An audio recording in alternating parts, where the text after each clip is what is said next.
Hello everybody, good morning. आज मैं आपको हिंदू लॉ के बारे में कुछ जानकारी दे रहा हूँ। जो स्टूडेंट एलएलबी फर्स्ट ईयर में पढ़ रहे हैं या जो कॉम्पिटिटिव एग्जाम्स की तैयारी कर रहे हैं, उनके लिए ये टॉपिक्स बहुत उपयोगी और बहुत महत्वपूर्ण साबित होंगे। हिंदू लॉ को पढ़ने के पॉइंट ऑफ व्यू से, स्टडी पॉइंट ऑफ व्यू से हम 5 पार्ट्स में डिवाइड करते हैं। First, introduction.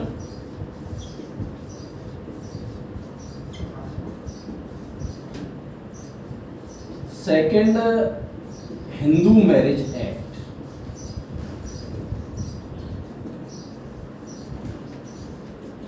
Hindu marriage act 1955। Third, the Hindu adoption and Maintenance Act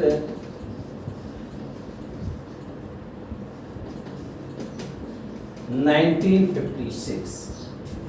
Fourth, the Hindu Minority and Guardianship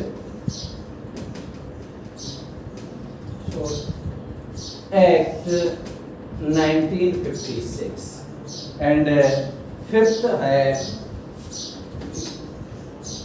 the Hindu succession act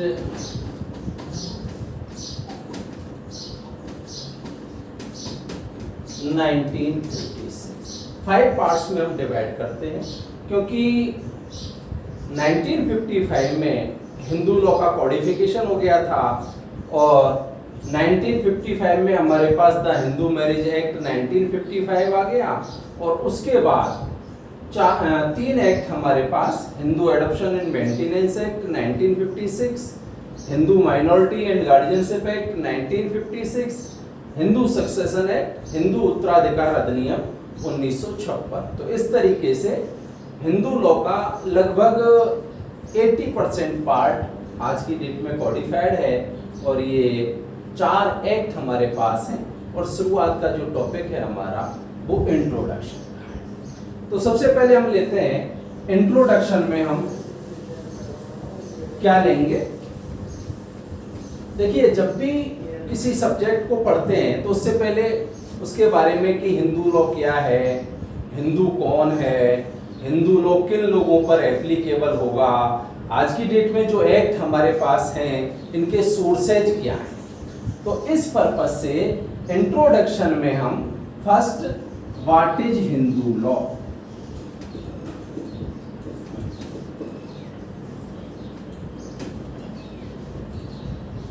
and second, Hindu विधि क्या है।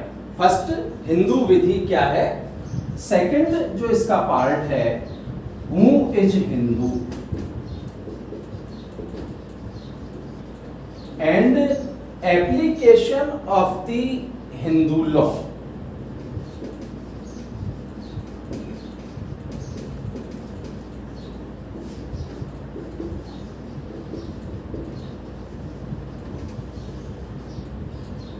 मतलब हिंदू कौन है और हिंदू विधि किन लोगों पर लागू होगी, applicability of the Hindu law. And third point, sources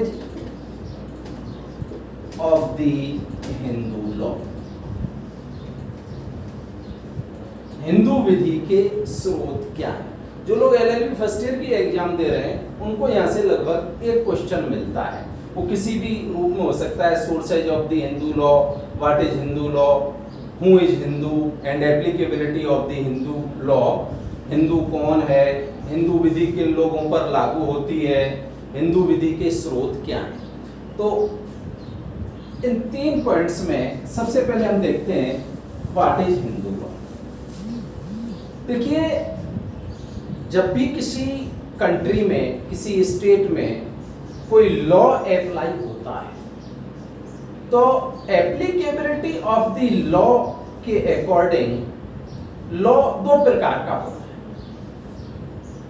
है। एक ऐसा लॉ जो उस टेरिटरी में रहने वाले सभी लोगों पर समान रूप से अप्लाई होता है। जैसे ऐसे लॉ को टेरिटोरियल लॉ कहते हैं। टेरिटोरियल लॉ, ऐसा लॉ जो उस भूभाग में, उस देश में रहने वाले सभी लोगों पर समान रूप से अप्लाई होता है। ऐसे कानून को प्रादेशिक विधि, क्षेत्रीय विधि या टेरिटोरियल लॉ कहा जाता है। For example IPC, CrPC criminal procedure code, Indian penal code, civil procedure code, law of contract,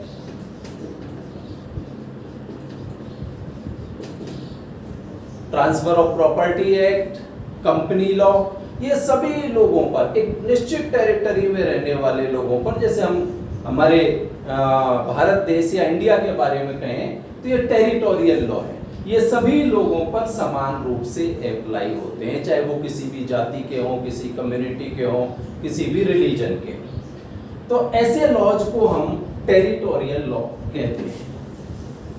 लेकिन कुछ लॉज ऐसे होते हैं, कुछ कानून ऐसे होते हैं जो उस देश में रहने वाले सभी लोगों पर समान रूप से अप्लाई नहीं होते।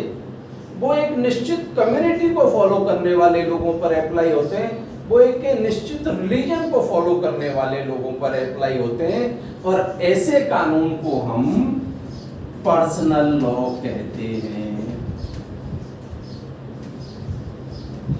निजी विधि, पर्सनल लॉ, पर्सनल लॉज, तो पर्सनल लॉज। तो हमारा क्वेश्चन है व्हाट इज हिंदू लॉ।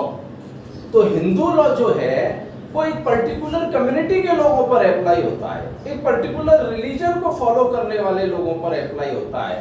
तो ऐसे लॉज को, यानी कि उस भूभाग में किसी भी देश में रहने वाले सभी लोगों पर समान रूप से अप्लाई नहीं होते, एक निश्चित कम्युनिटी के लोगों पर अप्लाई होते हैं, निश्चित रिलीजन को फॉलो करने वाले लोगों पर अप्लाई होते हैं। For example Hindu law,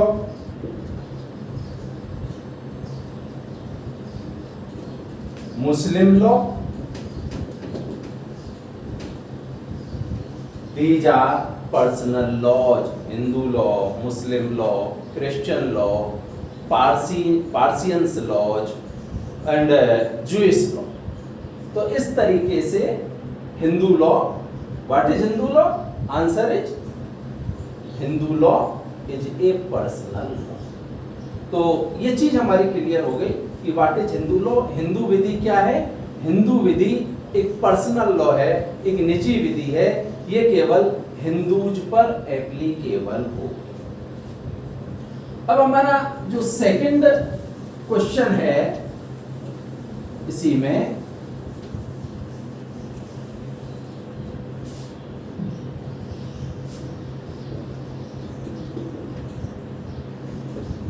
who is Hindu, Hindu कौन है?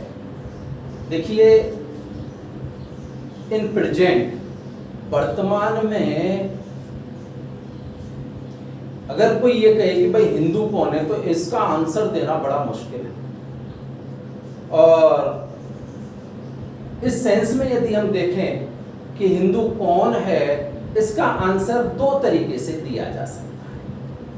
एक तरीका ये है ऑर्डिनरी सेंस में कि भाई ये जो वर्ड हिंदू है इसका सामान्य अर्थ क्या है, इसका ऑर्डिनरी मीनिंग क्या है।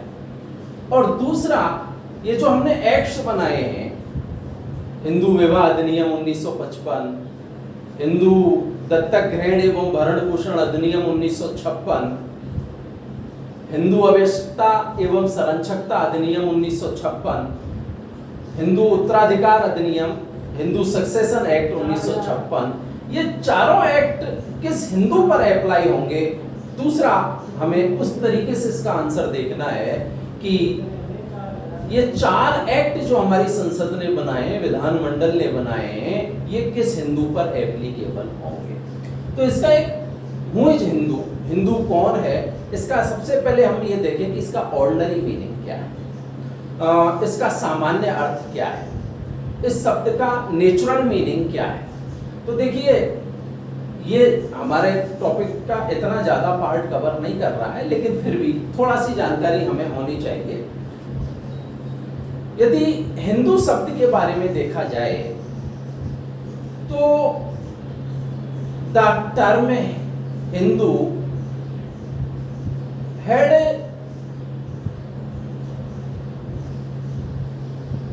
हिंदू शब्द का यदि हम ओरिजिन देखें कि हिंदू शब्द कहां से आया, तो the term Hindu had not creedal connotation, यानी कि इस शब्द का धर्म या संप्रदाय से किसी भी प्रकार का कोई लेना देना नहीं, इसमें धार्मिक कुट है ही नहीं।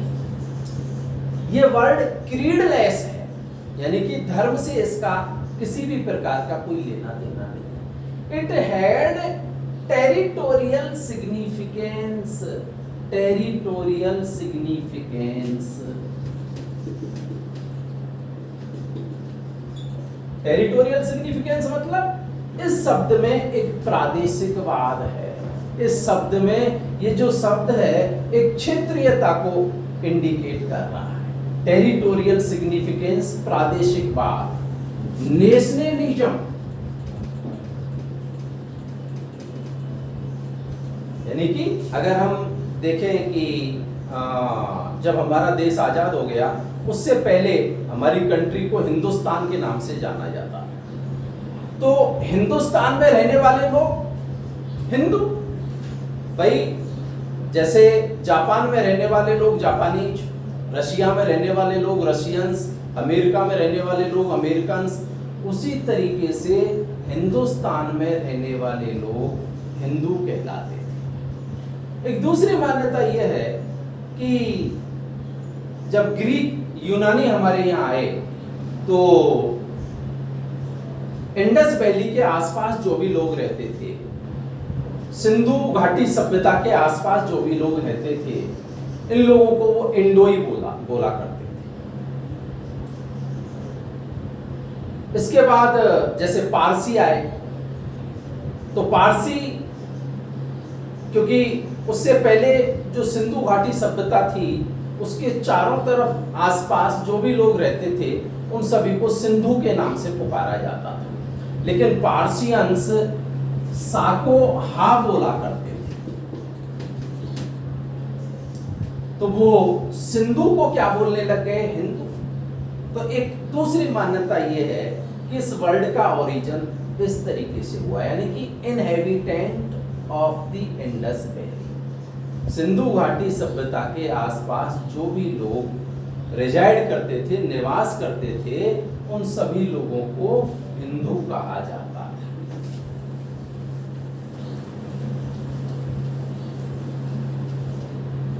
तो हिंदू वर्ड का ओरिजिन सिंधु से, inhabitant of the Indus valley, Sindhu घाटी सभ्यता के आसपास जो लोग रहते थे उन सभी को हिंदू कहा जाने लगा।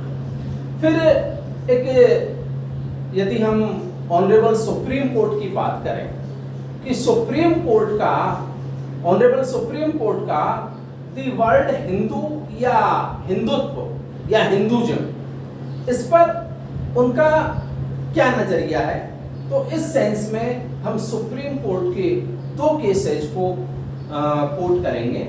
उसमें एक है मनोहर जोशी वर्सेज नितिन भाऊ Rao Patil, and second case है डॉक्टर रमेश यशवंत प्रभु वर्सेज प्रभाकर काशी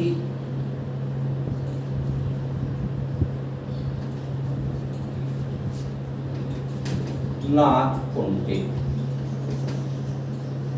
इन दो केसेज में ऑनरेबल सुप्रीम कोर्ट ने, दरअसल ये जो मनोहर जोशी वर्सेस नितिन भाऊराव पाटिल का जो केस है, लगभग दोनों ही केसेज में एक जैसे व्यूज थे ऑनरेबल सुप्रीम कोर्ट के। तो मनोहर जोशी वर्सेस नितिन भाऊराव पाटिल का जो केस है, इन्होंने इलेक्शन फाइट किया था और जो आरपी एक्ट 1951 है उसमें करप्ट प्रैक्टिस के ग्राउंड पर इस इलेक्शन को चैलेंज किया गया था। मनोहर जोशी जी शिवसेना के लीडर थे और महाराष्ट्र में एक रैली इन्होंने जो चुनाव के लिए की थी, उस रैली में माननीय बाल ठाकरे साहब जो उस समय शिवसेना के चीफ हुआ करते थे, इस समय स्वर्गीय श्रीमान बाल ठाकरे साहब, उन लोगों ने उसमें स्टेज पर मनोहर जोशी जी भी थे और बीजेपी शिवसेना के लीडर भी थे। तो उन लोगों ने वहाँ एक अनाउंस किया था कि आप शिवसेना को वोट दीजिए, शिवसेना बीजेपी को वोट दीजिए और महाराष्ट्र एक पहली स्टेट होगी जो हिंदुत्व या जिसमें हिंदुत्व को दर्जा दिया जाएगा।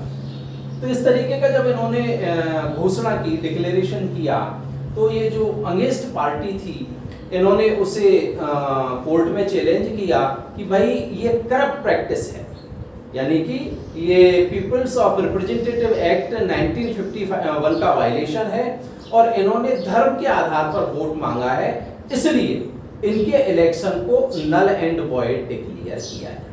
तो ऑनरेबल सुप्रीम कोर्ट को ये तय करना था इस केस में कि भाई हिंदुत्व के नाम पर वोट मांगना क्या धर्म के नाम पर वोट मांगना है। ऐसी स्थिति में ऑनरेबल सुप्रीम कोर्ट ने इन दोनों ही केसेज में, यानी मनोहर जोशी वर्सेस नितिन भाऊराव पाटिल के केस में कहा, हिंदुइज्म के बारे में कहा, हिंदुत्व के बारे में कहा कि हिंदुत्व या Hindu is a culture, way of life of the people. Hindutva is harmony, federation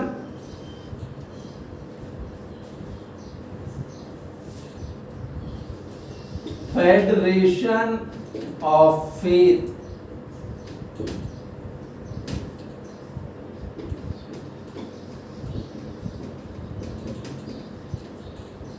मतलब supreme court, honourable supreme court ने कहा Hindu is a culture, Hindu is a way of life of the people, it is harmony, federation of faith, Hindu is not a creed और a family और ए group और any creation of single profit. Honourable supreme court का ये judgement आज भी exist करता है।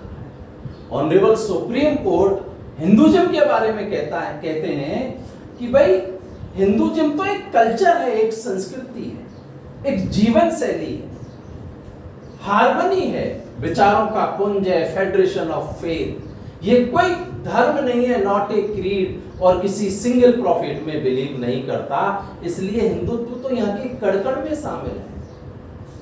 ये जो हिंदुत्व वर्ड है इसमें किसी भी प्रकार का कोई धार्मिक पुट नहीं। लेकिन अगर हम फिर ये देखें कि भाई इसमें ये जो धार्मिक पुट कैसे आया, जहां तक मेरा मानना है, क्योंकि जब शुरुआत में हमारे यहाँ यूनानी आए, फारसी आए, हमने origin of the Hindu word देखा, तो इसके बाद सबसे पहले, जैसा मैं मानता हूँ, हो सकता है मैं गलत भी हूँ, लेकिन जैसे ही मुगल आए हमारे देश में, तो मुगलों ने अपने आप को डिफरेंशिएट करने के लिए कि these are Hindu, we are Muslim. तो जब एक वर्ड को आप किसी रिलीजन से डिफरेंशिएट करोगे तो उस स्थिति में ऐसा लगने लगेगा कि ये दूसरा वर्ड भी रिलीजन ही है, जबकि ये जो वर्ड हिंदू था इसमें ऑनरेबल सुप्रीम कोर्ट ने भी इसे क्लियर किया हुआ है। उससे पहले भी हम ये देख रहे हैं कि ये टेरिटोरियल सिग्निफिकेंस, यानी कि इसमें राष्ट्रवाद है, ये नेशनलिटी का प्रतीक है, इसमें किसी भी प्रकार का कोई, ये क्रीडलेस वर्ड है। तो इस तरीके से हमने इसका ऑर्डिनरी मीनिंग, कि भाई हिंदू का ऑर्डिनरी मीनिंग क्या है। लेकिन अब जबकि हमारे पास 4 एक्ट हैं, हिंदू मैरिज एक्ट 1955, हिंदू विवाह अधिनियम 1955, Hindu adoption and maintenance act 1956, Hindu minority and guardianship act 1956 and Hindu succession act 1956। तो फिर ये 4 एक्ट किस हिंदू पर अप्लाई होंगे, इस पर्पस से हिंदू वर्ल्ड को हिंदू मैरिज एक्ट के सेक्शन 2 में डिफाइन किया गया है। उस पर हम डिस्कस नेक्स्ट चैप्टर में करेंगे कि उस हिंदू का क्या मीनिंग है और एप्लीकेबिलिटी ऑफ दीज एक्ट, यानी कि ये जितने भी एक्ट हैं ये किस हिंदू पर अप्लाई होंगे।